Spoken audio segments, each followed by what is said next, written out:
What's good, everybody? It's your boy Nate Dizzy. In today's video, I want to give you 5 tips slash just things you could try with your ProTube VR stock or any VR gun stock to improve your overall experience using it and to kind of increase your abilities with it, what you're capable of with the VR gun stock.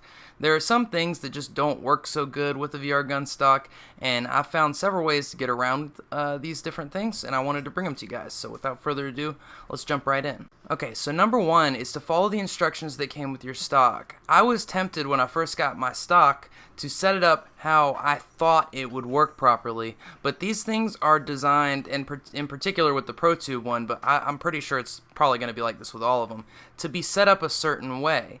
So you're going to want to follow those instructions. Now, if you happen to throw out the instructions or you lost them, I'll go over it very quickly. Basically, what it boils down to is to straighten this out. I'm not going to do it because I have my stock very much how I want it. But you're going to straighten these joints out and make a slight L bend just like this with the back. Okay, and then you're just going to go along setting up piece by piece from back to front in the game of your choice. Now, if you use, this is a little bonus tip, if you use the stock in Pavlov and Onward, or any other games, set up with Onward, because if you set up with Pavlov, you might have some issues in Onward, but if you set up with Onward, then you won't have issues in Pavlov. That's something I noticed. So, whichever games you play the most, set up with that, and if Onward is one of those games, probably use Onward. They have a very in-between, it's a good game to set up the stock with. So now the next thing, you may notice that I don't have the actual stock piece here. Now this may look a little silly to you, but I will say that this does not feel any kind of immersion breaking in-game. Because you can't see it when you're in-game, holding this up against your shoulder definitely doesn't kill that if you're worried about that. But the reason why this is on here is because A, it's easier to index in terms of, getting it into a spot in your shoulder. The spot right here is, circular. I mean, it's not like set for a line to go there. You have a round kind of shoulder here, shoulder musculature here. So using the tennis ball will allow you to index the stock into your shoulder a bit better. That's just something that I figured out over time. Now, another reason why I have it set up like this is because with the typical stock on here, the length of pull was too long. And length of pull is like how far basically back you need the front controller. So with the stock on here, I added an extra probably 3 inches. So instead of the stock ending here, it was ending about here, and that was much too far away for me personally. I needed it to be closer so I could get my eye right up on that rear controller, and this will help with that, apart from the indexing. So that's another thing that I would, recommend you try. It's very simple. Get you a tennis ball, 79 cents or something if you can find a single one. It's like $1.50 for 3 balls, and yeah, you just cut a hole. It just looks like that. Cut a little hole, stick your stock on it, and boom. Really awesome mod. Highly recommended. Now, the next one is related to ProTube mainly. I don't know if other VR gun stocks this will really be as relevant. It depends if they have magnets or not. Now, the ProTube has, if you look here, magnets, okay? And that's how the controllers connect. Now, my magnets came too powerful, okay? The front one's a little weaker than the rear one. I think that's by design. I'm not entirely sure, but the rear one was a little bit stronger, and you would think strong magnets are good, but the stock itself without the controllers is quite light. I mean, it weighs nothing. It's like a matter of ounces, and so it doesn't take much to hold it onto the controllers. So if you're finding that when you're using the stock and you're trying to disconnect that the magnets are just a little too strong, this is what I would recommend, and this is what I've done. Take a little bit of electrical tape, you'll see it here, and just wrap it around there. Now you may have to reapply. You can see mine's getting a little loose, but or it's getting a little rubbed off there, but that's okay. Electrical tape again is very cheap. Very accessible. Most people are going to have this in their house already, and that each layer that you make will take a significant, or well, not a super significant, but it will take a certain amount of the magnetization off to the point where you can, use your front and back very easily, remove them, get them back on, and you won't lose the ability to keep the stock to the controllers. So that's number 3. Definitely another highly recommended mod. Highly recommended tip. Now, number 4 is going to be, now this is maybe a little controversial. Most of the stocks come with a sling, and it's kind of in the same ballpark for me as using the, when you get the controllers and they have the wrist strap. I quickly realized that the wrist strap just gets in your way. You shouldn't be throwing your controllers off out of your hand anyways, because if you're doing that, you're going to break your controllers. So what I've found, and this is something I really just did very recently, was that with the stock on, I always was kind of jerking, getting it in the way, getting it caught on things. And I was thinking at the time, I need to be able to disconnect both controllers.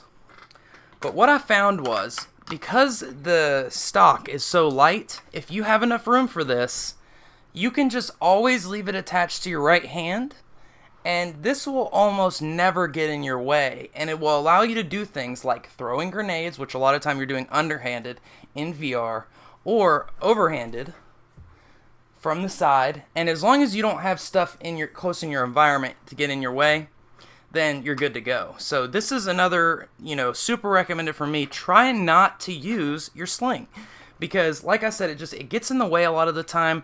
It makes it very hard to use your right hand to do things as far as utility. And as a stock user, you will know that basically the stock, while it's great for fast target acquisition, aiming quickly, being very super steady, you're going to find that it gets in your way for that, and this will just take away some of that downside. So that's another tip. Try not to use your sling. Okay, now number 5 is related to how you set up the actual stock, and this is probably something I should have done earlier, but it's okay. Now, I've seen some tip videos and setup videos on YouTube, and honestly, I have to disagree with it. Nothing personal to the guy who made the particular video, but he tells you to leave this hinge loose so that you can adjust for different weapons. Now, this is, in my opinion, horrible, especially if you're using my don't use your sling, because you're gonna sling your thing around. But I've found that there is almost no weapons that require you to change this angle. What you do want to do, this is the tip, is to only leave this loose. And this is the angle adjustment for the front hand, and everything else should be fully tightened. It ain't going nowhere, okay? Because for one, every weapon, if you get it lined up properly with the rear controller, when you do this, every weapon is going to be aimed out properly. But with the front hand, you will have to occasionally adjust this. It depends on how tall the weapon is, where the sight is on the weapon, etc. And that's the only thing you should ever have to change in terms of that. So that's my recommendation. Get your stock set up so that the whole entire thing is tight, with the exception of this angle, and even this, as you can see with mine, it's not super loose.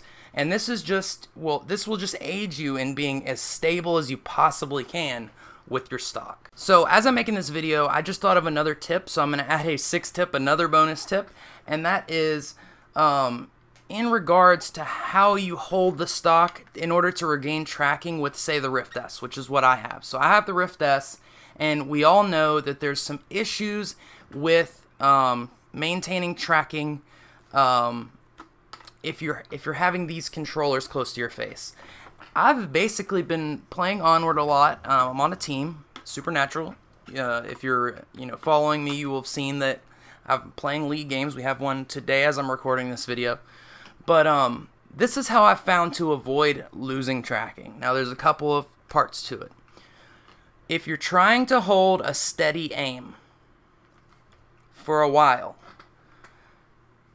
index your stock or your tennis ball stock end on your face, on your chin, like a cheek weld, as opposed to having it on your shoulder, so that you can have the controllers out a little bit further. Something like this. And when you do that, what I tend to do is I'll move a little bit like this. And this will help you regain tracking. Another thing you can do if you don't use smooth or snap turn is to rotate this right finger, and this is in onward in particular. Rotating this controller will keep the controllers from going, rotating this analog stick will keep the controllers from going to sleep, which is one of the tracking issues that you can't avoid in any other way than to keep some kind of input going on the controller. So I found that helps me a little bit. But if you just get the controllers out a little bit further than you normally would, and you stay moving, you're not going to lose tracking near as much. And the other part to this is in, fast action, close combat, things like this, when you're moving quickly, you can get this as close as you want, as long as you're quick. So think, I always need to stay moving. When I come around a corner, I'm up, I'm looking, I'm moving, I'm staying, I'm, moving around, staying around, getting it back into tracking and back out, bringing the gun down, bringing it up. And as long as you stay moving, that will help you to retain tracking all the time. And you'll start to get the hang of it. Those couple of tips should help you a lot figuring that out. Alright, so I realized when I had started uploading the video that I forgot another tip that I wanted to share.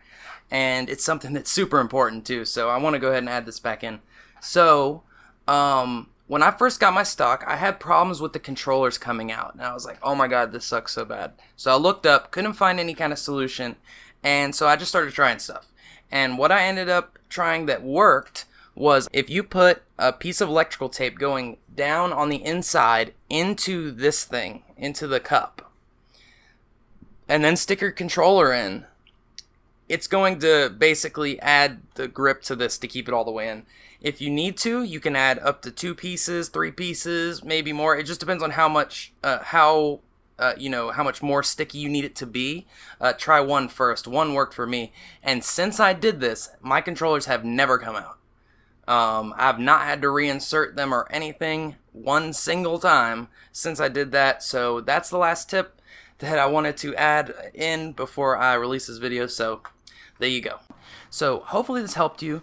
If you enjoyed this video, hit me with that thumbs up and maybe a subscribe for future content. Check out my onward highlights. If you don't feel like watching an entire, match, I'm releasing highlights on the different matches. So just keep an eye out for that if you like Onward. I may do some other games like Pavlov in the future, but for now I'm just very focused on Onward. I hope you're having a wonderful day, and yeah, catch you next time. Nate Dizzy,